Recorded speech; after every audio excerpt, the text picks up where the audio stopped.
small towns to big cities and everywhere in between. We're covering the great things that are happening right now in the USA. This is Positively America with Ernie Anastas. And hello again, I'm Ernie Anastas. I thank you very much for joining me here on Positively America. I hope you're enjoying the show. You know, there's no denying that we've all gone through some pretty unprecedented times in the last couple of years with the pandemic and all. But the only way we truly come out of this is the same way we went into it, together. Now, we humbly suggest that there is more that unites us than divides us. And that's our mission, finding common ground and expanding on it. So let's do it together. All right, right now I've got a great show lined up for you. My first guest is a relationship expert, media personality, speaker. She is the author of Relatable, How to Connect with Anyone, Anywhere, even if it scares you. She's a psychologist appearing on many top TV shows, and we're very happy she's with us today. Please welcome Rachel Dealto. Hi, Rachel, how are you? Hi, Ernie. Good to see you. Oh, good to see you. You know, this is a great topic.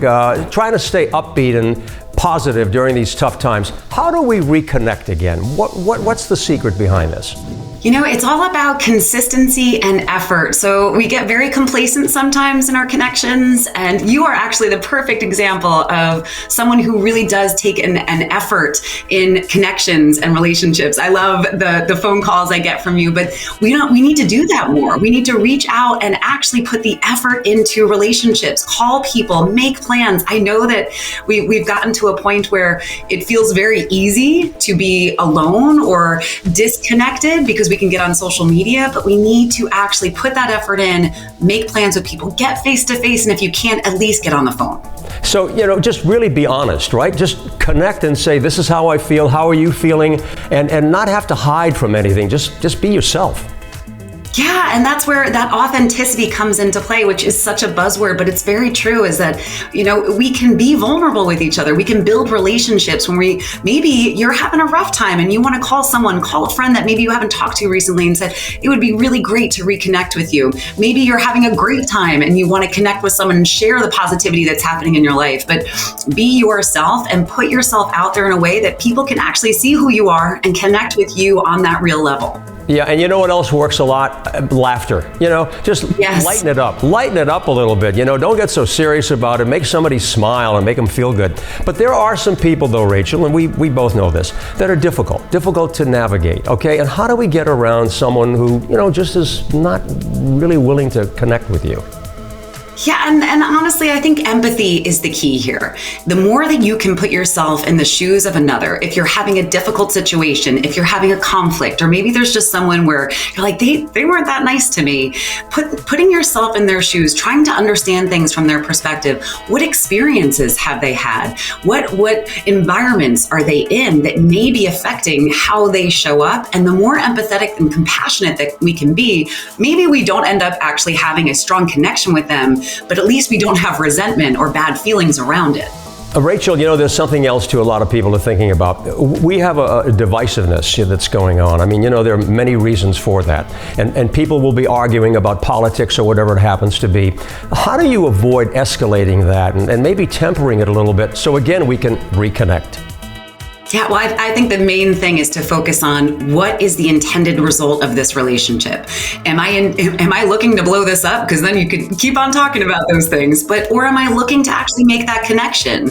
Am I looking to really grow a relationship here? Then maybe I need to take a breath. And again, see things from their perspective. The more that we can actually listen before we speak and before we get defensive and before we engage, the more that we can actually realize a lot of times we're on similar grounds. We're just a little bit uneven. Okay, give me the headlines. Quick tips. What should we remember most? Remember to, honestly, it's in the title of your show, stay positive. The more that you can actually just embrace positivity in your life and show up in a way that is magnetic towards people, the better results you're going to see. Consistency, make the phone calls, send the text message, make the plans, and then really maintain that perspective. Recognize that we are so distinct. We're so original, which is awesome, but we also need to recognize that with that difference, we're going to have changes in perspective and differences in perspective. But the more that you can maintain your perspective and listen to somebody else, the better off you're going to be. And as we said at the very beginning, we're all in this together, right? What unites us, not what divides us. All right, quickly, I'm going to ask you the theme of our show. What do you think is great about America? I love all the opinions. I love the fact that you can have conversations if you are open to it with so many different opinions, so many different perspectives. Again, it's that awareness that makes me so excited, but it's all of the differences that make us interesting. We just have to look at them differently. Exactly. And the key word there is respect, isn't it? Respecting everybody's opinion, giving a chance to say what you think and what you feel and saying, it's okay, I like it. Yep, absolutely. Rachel Dealto, I know you have a busy day ahead talking to a lot of people, helping them out just like you've helped us out. People out there have gotten a lot out of what you've said. Come back again. We'd love to see you again. Rachel Dealto. Thank you, Ernie. Bye-bye. Straight ahead, everybody. We're talking about one of the great joys in life, babies. Oh. Coming up next here, healthy pregnancies and what you need to know when Positively America continues.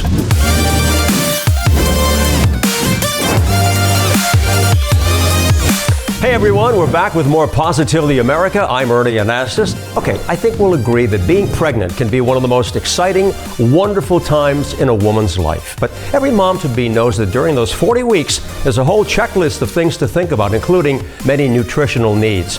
Very important to know the basics on how to eat, drink, take care of yourself and your little one, and have a healthy, happy pregnancy. Here to give us some great tips is a New York Times best-selling author, nationally recognized health expert. She was the food and nutrition director at Health Magazine for nearly 8 years. She knows her stuff. Let's welcome Frances Largeman Roth to the show. Hey, good to have you here, Frances. So happy to be here, Ernie. Great to see you. Wonderful. What a great time in a woman's life, being pregnant. Let me ask you this. What's the first thing you should think about when you find out that you are pregnant?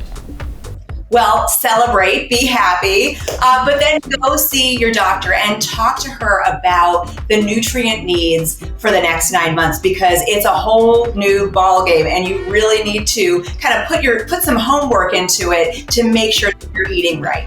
Okay, when you hear the expression, you're eating for two, okay, does that still hold up? Is that true?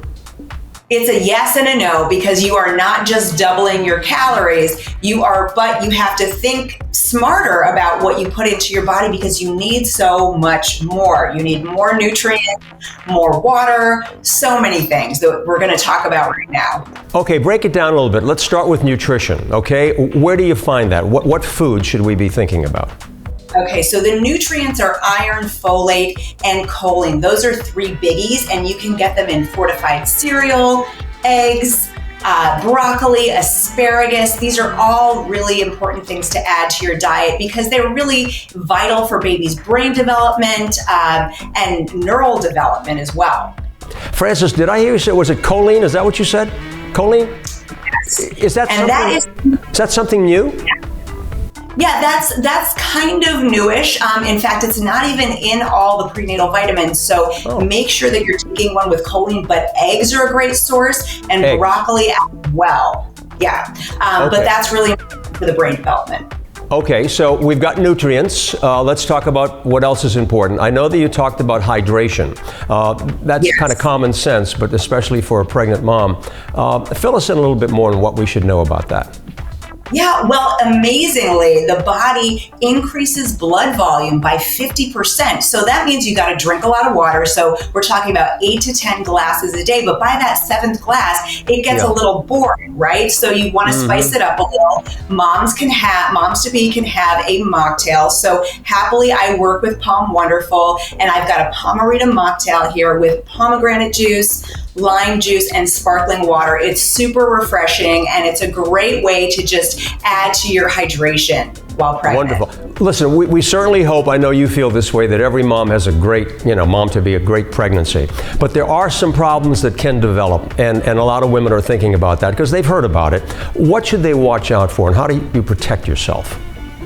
Absolutely. Well, you should actually keep going with your exercise plan. Just talk to your doctor. This is not the time to train for a marathon, but if you've already been active, you can continue being active. But again, the hydration is going to be really vital there because not only do you need to do the 8 to 12 glasses, you probably need more than that. And then also, fiber is essential because, the digestive system gets slowed down when you're pregnant. And if you are not staying on top of it and having your broccoli and your apples and things like that, it can get really uncomfortable and even painful. So stay on top of the fiber as well.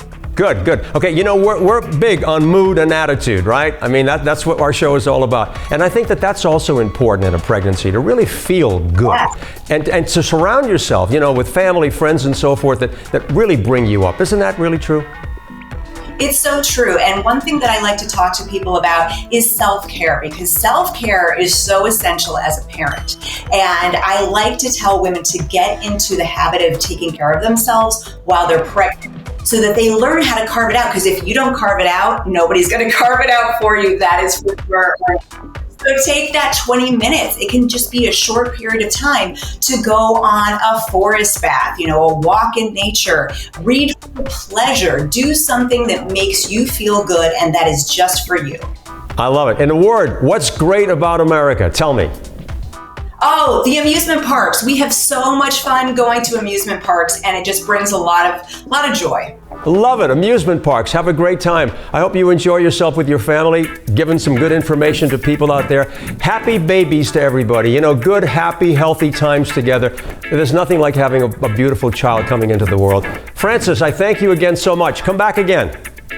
Thanks, Ernie. I definitely will. Coming up next year, we focus our attention on some positive news about American jobs and manufacturing. News you can use when we come right back.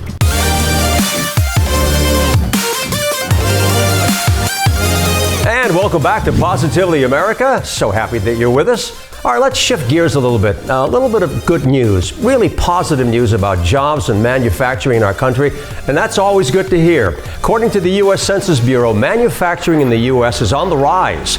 Sounds like good news. Let's find out more about it, what it means to you and all of us. Joining us right now to talk about it and how she sees the trends unfolding is a smart shopping expert, one of the best around. The amazing Trae Bodge is back, and so happy to have you here, Trae. Thanks so much for having me back, Ernie. You know, this sounds like pretty good news. That's what we like to report. Tell us about this manufacturing change that we're seeing. Sure. So we're seeing a big rise in manufacturing in the U.S., and that's happening for a couple of reasons, in my opinion. First of all, it's consumer sentiment. So especially younger consumers, Gen Zers and millennials, they really want to connect with the brands they're shopping with. They want to know where their products are made, and it's so much easier to control that when you're manufacturing in the U.S. The other thing I would say is, of course, throughout the pandemic, we've seen a lot of supply chain issues around the globe. And I think a lot of American brands, our American-based brands, are dialing it back and trying to manufacture in the country so they can control that. And the other thing that I would say is that a lot of brands want to connect and support their communities. And so my client, Gift Card Granny, they're based in Pittsburgh. They manufacture their customized gift cards right there at their factory in Pittsburgh, which means that they can turn them around in one day. And so there's that speed to the consumer. It does cost them a little bit more to manufacture in the US, but they can connect to the community and really thrive there. This is all good stuff. I mean, you're filling our head with things that we want to hear about. What about shoppers now? How do they discover, you know, a lot of these new brands? How do they go about doing that? Sure. So there are so many new brands out there, especially now. And so shoppers, it's sometimes hard to find the brands that you want to shop with and support. So I have a couple tips there. If it's been a while since you've shopped downtown, make sure to go downtown and explore and see what the shops are doing down there. Also, be sure to especially support your minority-owned businesses downtown because they've been disproportionately impacted by the pandemic. And then I would also say if you're more of an online shopper, there are a lot of ways that you can discover brands online. You can use your social media and look for brands there. You can use platforms like Etsy or Grommet or Uncommon Goods. These are all platforms that support small brands, and it's a great way to discover something new.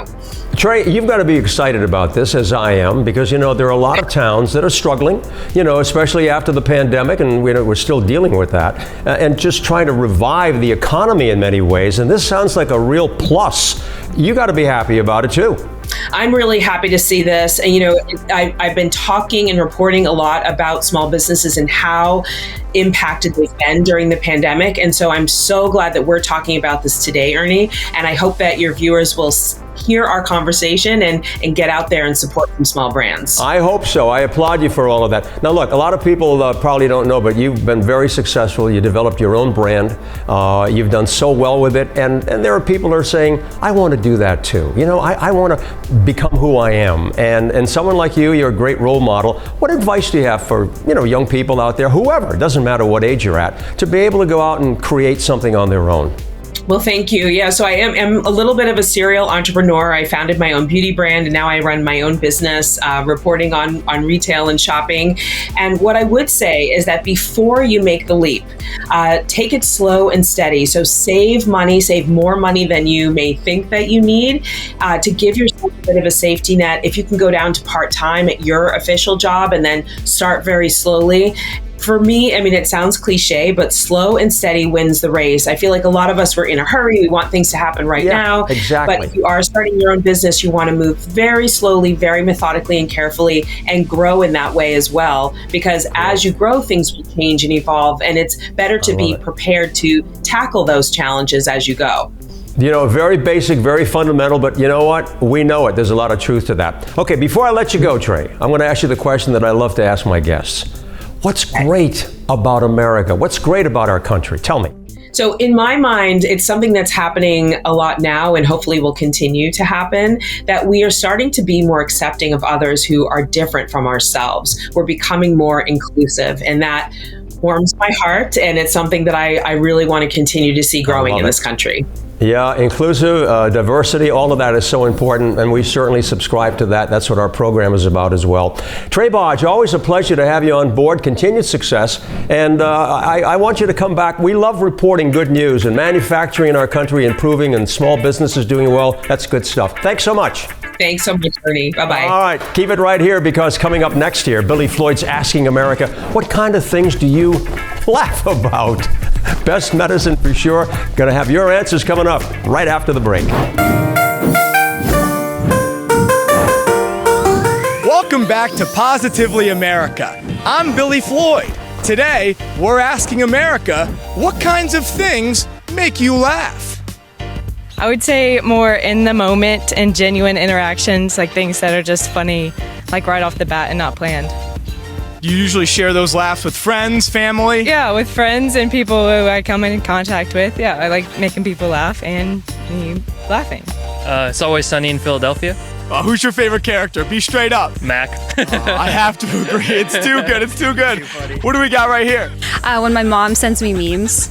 What's a good meme that she sent you recently? There was like some dogs and a cat, and she was like, when your friends are not like you, but they vibe with you. Oh, she's funny. She's good. That's awesome.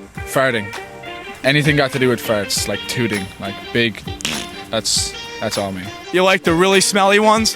The smellier the better. That's what I say. Yeah, absolutely. Words to live by. What about you, ma'am? I was also going to say farts, but I will also say being really kooky and weird. I'm a fan of Larry David.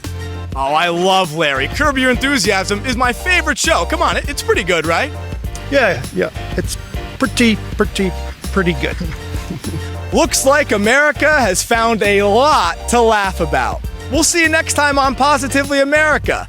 I'm Billy Floyd.